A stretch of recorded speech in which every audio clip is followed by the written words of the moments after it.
Hi everyone, this is Daria. Welcome to another video in which I will answer one of your questions again.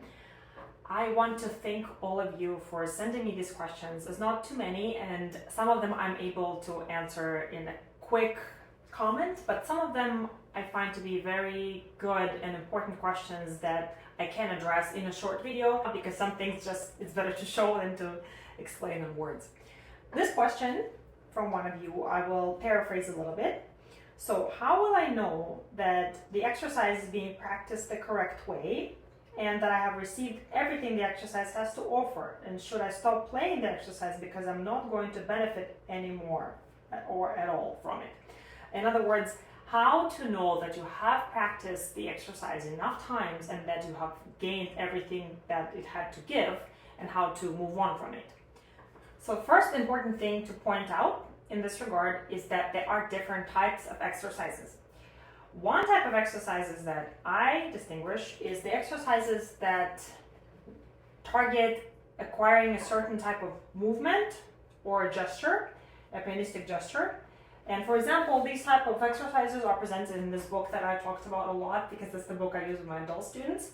And in the preparatory section of exercises here, the goal is to master a certain movement or certain gesture. And it does have a finite stage. And how to know when you achieve that finite stage, meaning when you've really benefited the most from the exercise, is really the idea of those movements, becoming second nature to you. That means you no longer have to send a very active signal, oh, my brain has to tell my finger I'm gonna have to do this, and you're trying every time really hard. Even if you're doing it right, it just takes a lot of mental effort and physical effort for you to coordinate that movement, right? So how do you know when you practiced it right? When you practiced it right is when the gesture is comfortable, and when you practiced it enough. Consistency and control, those are two things that are required in my book to really be the master of this movement, let's say. If I can consistently go down, up, I can talk to you and go down, up. You know what I mean? Any time of the day, you're gonna put me at the piano and I'm gonna do it for you. Without, okay, give me a minute to just, from the third try. No, you have to do it from the first try, anytime, any dynamic, any time of the day. Basically, I wake up in the middle of the night, you go to the piano and you do this movement for me, right? And also understanding what the nature of this movement is, not just mechanically, but for me, it's also important to comprehend with your consciousness why that movement is the way it is. So if you're at that stage and it's comfortable consistently, you control your movement, what do I mean by control? It means I know exactly how I want that to sound, how I want that to be, and I have perfect control over my movement, so the execution of that movement is consistently the same and correct. This is when you can move on from this type of exercise and no longer need to do it, unless at some point you really lost touch with it and you haven't played for a while, and suddenly you know, like riding a bike, you kind of know how to do it, but you haven't done it for a while, so you're a little bit wobbly on it, so it needs, half hour to do it, and then it comes back to you. Once it becomes the part of your pianistic vocabulary, the gesture, then you can let it rest. Now, the other type of exercises that there are is the exercises that will teach you a certain tricky turn or tricky movement or specific fingering combination. It could be targeting, let's say, coordination, like hand exercises. For example, even this one is simple, right? But if you have something like this, for example, right, where you have to kind of think about this. The exercises that target flexibility. For example, this Brahms exercise that I was going to do it on purpose. I picked the one that I don't really know well, so we'll see. So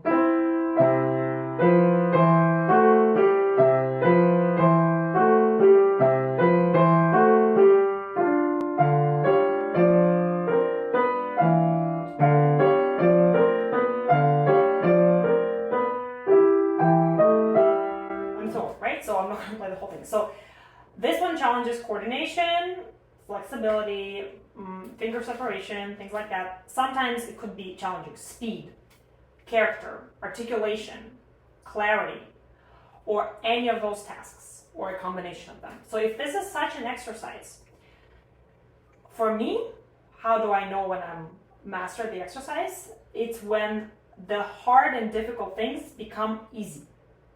So once this exercise, I can't do it in one sitting, I will need to spend time. So I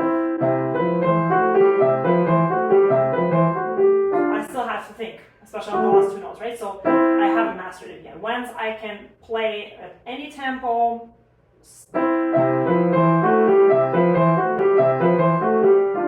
again, I'm cheating because I haven't mastered that exercise, so it will take me maybe, I don't know, 20 minutes, and consistency, right? So you can't really master something like this in one day, because consistency can be seen through,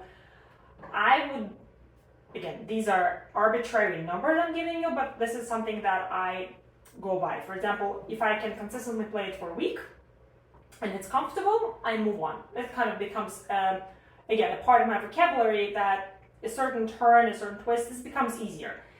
I'm not necessarily going to use this particular combination of fingers in a piece, right? But I will be able to use something similar. So I've learned the coordination, I've learned some stretching and something, so that this has to offer. These are the goals that it has to offer, right? So once these things that were difficult in the beginning become easy, this is when I know I have mastered this and I can move on. And of course, speed counts for this too. Speed and clarity and ease with which you play, for sure. If you're playing fast and it's still difficult, then you still have work to do, right? If your goal is to play it fast. Not everything has to be played fast. In some exercises, you have, like, for example, this Brahms exercise, the tempo is moderato, so it's not meant to be played super fast. That's not the goal. The goal is something different. So for each exercise, you need to be clear what the goal is, and once you achieve that goal, you consistently can do it with ease for, let's say, a week or so, then you're fine. However, some exercises, or etudes, for example, will never be completely 100% comfortable. For example, that Chopin etude number 2, there's still spots, I've been playing it for 2 years, right? And there's still spots that bring discomfort. And maybe it will never be 100% comfortable like I'm playing the hand, you know what I mean? But they are much, much easier, therefore I have mastered that movement, I have mastered that etude. Usually that's just what happens with etudes. How do I know that I have mastered that etude, or I've learned it really well, is when it was really difficult in the beginning and now it seems easy, or easier. Now, some exercises has the third type that you kind of never move on from.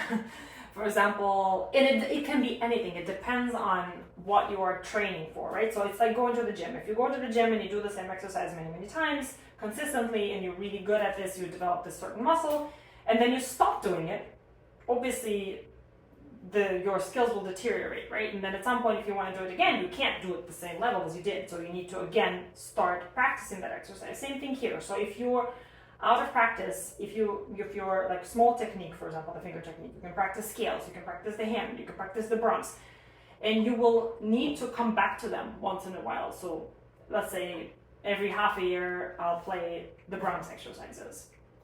If I haven't practiced for a couple of weeks, which happens in the summer, I play the Brahms exercises, or I will play the hand, or I will play the scales. If I feel like I'm rusty. Again, some exercises you just need to return to, and their goal is they're never to be mastered, or mastered again, and then they become rusty and you master them one more time. So last thing I'm going to say is it's important to cycle through different types of exercises that challenge various types of movements. Because if you only focus on one type of movement, your pianistic development will be a little lopsided, right? So if you only practice the small movement of fingers and you don't practice the double stops or the octaves or the arpeggios, then you'll be a little bit handicapped, right, in that regard. And then sometimes it's just also not productive to practice the same thing over and over, because you can overplay it, especially if it comes to exercises that involve stretching. You can injure yourself easily, so please limit those to, like, I don't know, 5-10 minutes a day. But again, these are arbitrary numbers, is something I do. And just make sure you train different type of muscles so your pianistic development is holistic and targets different skills. And real quick summary, for the first type of exercises where your goal is to master a certain movement, when you can do them consistently with control over your movement, you understand the purpose, you understand the meaning of the movement, and you know how to execute it. It becomes second nature, then you can move on. Second type of exercises that target different types of technique or skills. How do you know when you can move on from it or you mastered it? Is when that particular goal that was in the exercise, that movement or task becomes easy or easier to execute. The third type of exercises that you keep coming back to are there to keep your finger muscles and hand muscles toned, and those exercises will never leave you, but make sure you cycle through the variety of them so you develop your technique in a multifaceted way.